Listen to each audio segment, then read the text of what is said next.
Halo, Assalamualaikum warahmatullahi wabarakatuh. Perkenalkan, nama saya Margareta Maya. Saya dari Prodi Manajemen pada kelas pagi dengan NIM 2892150001.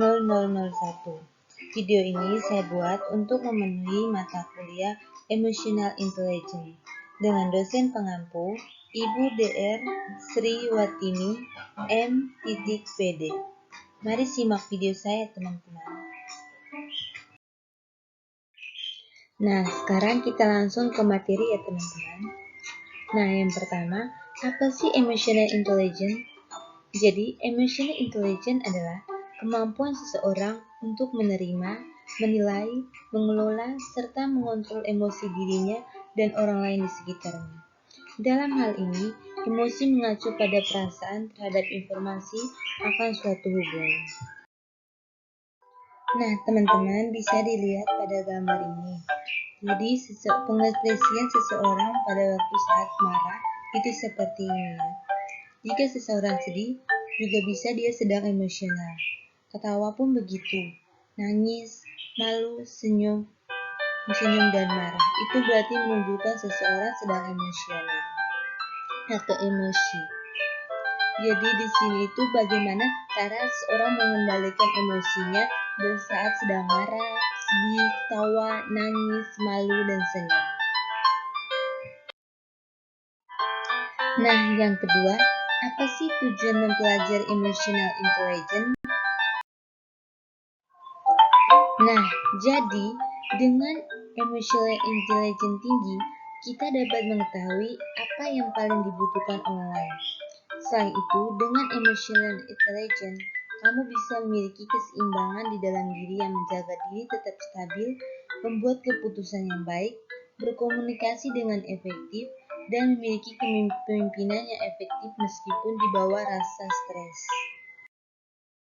Nah, dari contoh ini kita bisa melihat bahwa para remaja sedang mengalami pertengkaran atau permasalahan dalam suatu hubungan. Kerap kali permasalahan itu datang pada hubungan itu seperti keegoisan masing-masing dan ketidakpercayaan satu sama lain. Nah, dari sini emosional kita diuji. Bagaimana kita harus saling memahami dan saling mengerti satu sama lain dan menghilangkan rasa egois di dalam diri kita masing-masing. Hal ini juga motivasi bahwa kita dan pasangan harus belajar menghargai satu sama lain sehingga akan membuat hubungan kalian semakin kuat. Nah, yang berikutnya itu apa sih manfaat emotional intelligence? Nah, jadi manfaat ini saya ambil manfaat di lingkungan kerja sebagai penerapan emotional intelligence. Yang pertama, komunikasi efektif.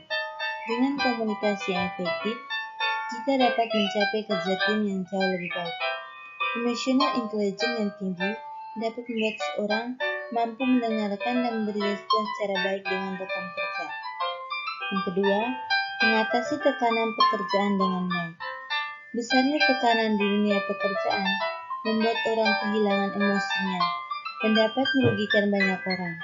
Dengan memiliki emotional intelligence yang tinggi, memiliki self-awareness yang tinggi, akan lebih mudah mengatur tingkat stres yang dalam. 3. Mampu menerima masukan. Kritik tentunya sangat penting agar seseorang menjadi lebih berkembang. Seseorang yang cerdas IQ-nya dapat menerima kritik dengan baik tanpa melakukan pembelaan diri. Contoh yang saya ambil ini seperti contoh dalam dunia kerja. Bisa dilihat pada gambar di sini. Dalam dunia kerja harus menerapkan kecerdasan emosional. Pada dunia kerja, kecerdasan emosional berkaitan erat dengan kesuksesan menjalin hubungan dengan orang lain. Pemimpin yang cerdas secara emosional cenderung memiliki empati yang lebih besar. Karyawan dengan IQ yang tinggi lebih cenderung mendengarkan, merefleksikan, dan merespon kritik membangun dengan baik. Disinilah kecerdasan emosional kita diuji. Bagaimana cara kita menerapkan emosional dalam diri kita dengan lebih sabar, bersabar dalam menghadapi pemimpin. Prinsip pengembangan emotional intelligence. 1. Ranah interpribadi. Ranah ini terkait dengan apa yang biasanya disebut sebagai inner self atau diri terdalam batinnya. Dunia intrapida menentukan seberapa mendalamnya perasaan kita, seberapa puas kita terhadap diri sendiri, dan prestasi kita dalam hidup. Ranah ini terdiri 5 komponen, yaitu A. Kesadaran diri, yaitu kemampuan untuk mengenal dan memilah-milah perasaan, memahami hal yang sedang kita rasakan, dan mengapa hal itu kita rasakan, dan mengetahui penyebab munculnya perasaan tersebut. Kesadaran diri yang sangat rendah dialami penderita alexithymia atau tidak mampu mengungkapkan perasaan secara lisan. B. Sikap asertif atau ketegasan, keberanian menyatakan pendapat, yang meliputi 3 komponen dasar. A. Kemampuan mengungkapkan perasaan. B. Kemampuan mengungkapkan keyakinan dan pemikiran secara terbuka. Dan C. Kemampuan untuk mempertahankan hak-hak pribadi. C. Kemandirian, yaitu kemampuan untuk mengarahkan dan mengendalikan diri sendiri dalam berpikir dan bertindak, serta tidak merasa tergantung pada orang lain secara emosional. Orang yang mandiri mengandalkan diri sendiri dalam merencanakan dan membuat keputusan penting. D. Penghargaan diri, yaitu kemampuan untuk menghormati dan menerima diri sendiri sebagai pribadi yang pada dasarnya baik. Menghormati diri sendiri intinya adalah menyukai diri sendiri apa adanya.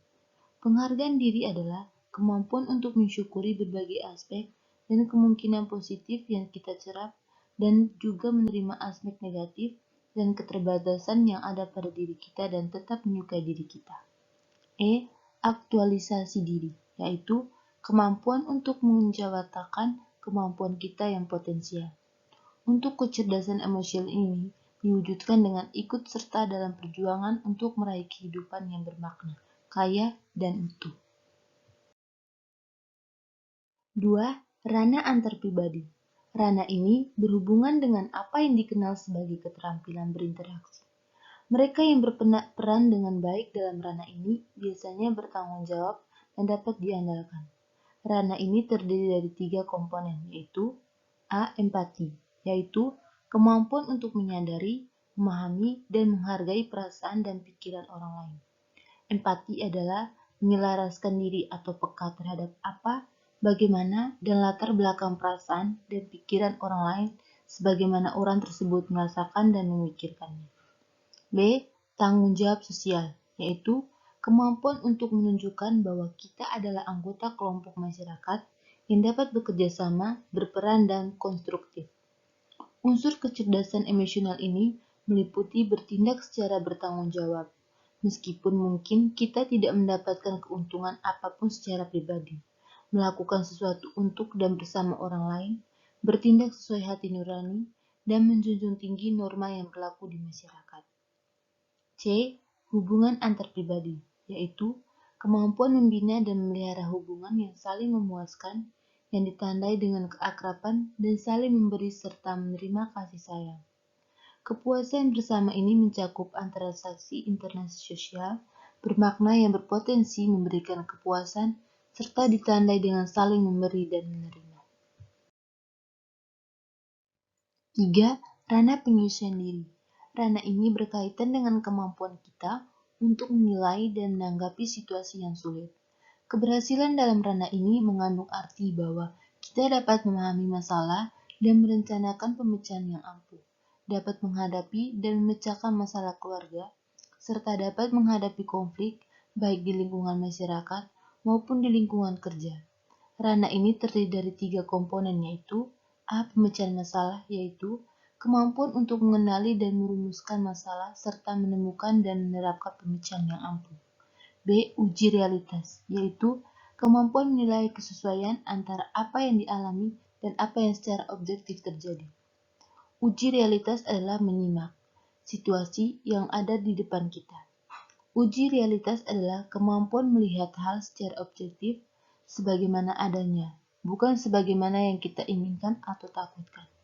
C. Sikap fleksibel, yaitu kemampuan menyesuaikan emosi, pikiran, dan perilaku dengan perubahan situasi dan kondisi. Unsur kecerdasan emosional ini mencakup seluruh kemampuan kita untuk menyesuaikan diri dengan lingkungan yang tidak biasa, tidak terduga, dan dinamis. 4. Ranah pengendalian stres. Ranah ini berkaitan dengan kemampuan menanggungkan stres tanpa harus ambruk, hancur, kehilangan kendali, atau terpuruk.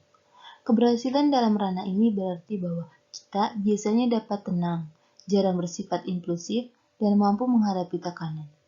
Ranah ini terdiri dari dua komponen, yaitu A. Ketahanan menanggung stres, yaitu kemampuan untuk menghadapi peristiwa yang tidak menyenangkan dan situasi yang penuh tekanan tanpa menjadi berantakan, dengan secara aktif dan positif menghadapi stres. B. Pengendalian impuls, yaitu kemampuan menolak atau menunda impuls, dorongan, atau godaan untuk bertindak. Pengendalian impuls ini mencuatkan kemampuan menampung impuls agresif, tetap sabar, dan mengendalikan sikap agresif, permusuhan, serta perilaku yang tidak bertanggung jawab. 5. Ranah suasana hati umum. Ranah ini berkaitan dengan pandangan kita tentang kehidupan, kemampuan kita bergembira sendiri dan dengan orang lain, serta keseluruhan rasa puas dan kecewa yang kita rasakan. Ranah ini terdiri dari dua komponen, yaitu A. Kebahagiaan, yaitu kemampuan untuk merasa puas dengan kehidupan kita, bergembira sendiri dan dengan orang lain, serta bersenang-senang. Kebahagiaan adalah gabungan dari kepuasan diri, kepuasan secara umum, dan kemampuan menikmati hidup. Orang yang bahagia sering merasa senang dan nyaman, baik selama bekerja maupun pada waktu luang. Mereka menikmati hidup dengan bebas dan menikmati kesempatan untuk bersenang-senang. B. Optimis, yaitu kemampuan melihat sisi terang kehidupan dan memelihara sikap positif sekalipun ketika berada dalam kesulitan.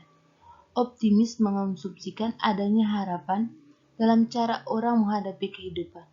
Optimis adalah pendekatan yang positif terhadap kehidupan sehari-hari. Optimis adalah lawan pesimis yang merupakan gejala umum depresi. Hambatan dan tantangan dalam mengelola emotional intelligence. 1. Malu. 2. Tidak menyatakan emosi. 4. 3. Terlalu emosional. 4. Frustasi. 5. Tidak ada motivasi diri. Dan 6. Kesulitan membina hubungan. Berikutnya, contoh-contoh implementasi emotional intelligence. Pertama, dalam lingkungan kelas. Contohnya, dalam lingkungan kampus terdapat banyak mahasiswa dengan masing-masing karakter. Misalnya, ada mahasiswa yang setiap jam kuliah tidak tertib dengan diri sendiri, yakni bertindak dan berperilaku semena-mena seperti mengganggu teman sedang belajar atau mengerjakan tugas. Pastinya saat itu dalam keadaan tersebut, emosi seseorang diuji ketika mendapatkan perlakuan negatif. Di sini saya mengatasinya dengan mengontrol dan mengelola emosi dengan baik, seperti tidak perlu menghiraukan dan fokus pada apa yang sedang saya pelajari dan kerjakan. Dan saya selalu berpikir positif dan saya pun tidak membalas perlakuan tersebut dengan negatif.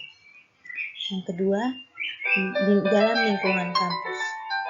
Contoh, saat berada dalam lingkungan kampus, ada mahasiswa yang membuli saya karena saya berasal dari Indonesia Timur, tepatnya di Maumere, Nusa Tenggara Timur atau NTT, dengan label kalau orang Timur itu cupu, hitam, dan bodoh. Di sini saya mengimplementasikan emotional intelligence dengan mencoba untuk sabar dan tidak termakan dengan bulian yang dilontarkan, dan itu semua saya jadikan motivasi untuk menunjukkan prestasi kuliah dengan mendapatkan IPK yang baik setiap semester dan menyelesaikan kuliah tepat pada waktunya. Yang ketiga, dalam lingkungan kerja. Contoh, kecerdasan emosional berkaitan erat dengan kesuksesan menjalin hubungan dengan orang lain. Suatu ketika ada masalah antara rekan kerja, di mana tugas yang diberikan pada dirinya dilimpahkan semua kepada saya, padahal sudah ada pembagian kerja. Tapi, karena saya adalah karyawan baru, rekan kerja memanfaatkan kesempatan untuk mengurus pekerjaannya. Saya pun mengikuti apa yang diminta. Langkah yang saya ambil untuk mengatasinya dengan mencoba lebih sadar diri, belajar mengendalikan diri, meningkatkan kemampuan sosialisasi, mengasah empati, dan terus termotivasi. Yang keempat, dalam lingkungan kerja, lingkungan masyarakat. Contoh, saat tetangga memiliki hajatan dan musik diputar sangat keras dan mengganggu kenyamanan dan keamanan lingkungan. Saat itu juga, saya sedang fokus mengikuti perkuliahan secara daring. Tapi karena musik yang sangat keras mempengaruhi ketenangan saya mencoba untuk menahan emosi, mengontrol untuk tidak melakukan tindakan yang merugikan saya dan orang lain, dengan melaporkan kejadian kepada ketua RT, sehingga bagian pemerintah yang mengatur sesuai dengan pelanggaran. Implementasi emotional intelligence dalam era digital revolusi industri dan society. Jadi perkembangan era digital merupakan perkembangan yang terjadi begitu pesat pada masa sekarang. Dengan adanya jaringan internet, perangkat digital, media sosial, dan lain-lain. Di era revolusi industri, perkembangan kemajuan ilmu pengetahuan, teknologi, informasi, dan komunikasi tidak terlepas dari komputer, laptop, gadget, televisi, dan sebagainya. Dari perkembangan teknologi yang sangat maju ini, ada banyak informasi yang positif dan negatif pada media sosial kita masing-masing.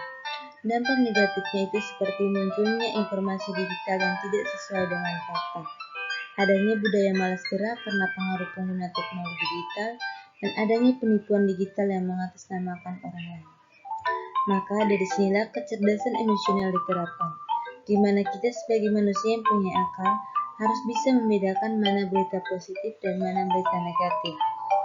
Kita sebagai pengguna harus lebih selektif dalam menggunakan teknologi tersebut dan tidak terlalu percaya pada berita-berita pada media sosial. Tapi di sisi lain, jika seorang punya kecerdasan emosional yang baik, maka dia bisa membedakan hal tersebut. Namun, jika seorang memiliki kecerdasan emosional yang rendah, maka dia akan menganggap bahwa berita tersebut positif dan baik untuk dirinya. Maka, kecerdasan emosional harus diterapkan dalam kehidupan kita. Sekian video dari saya. Terima kasih.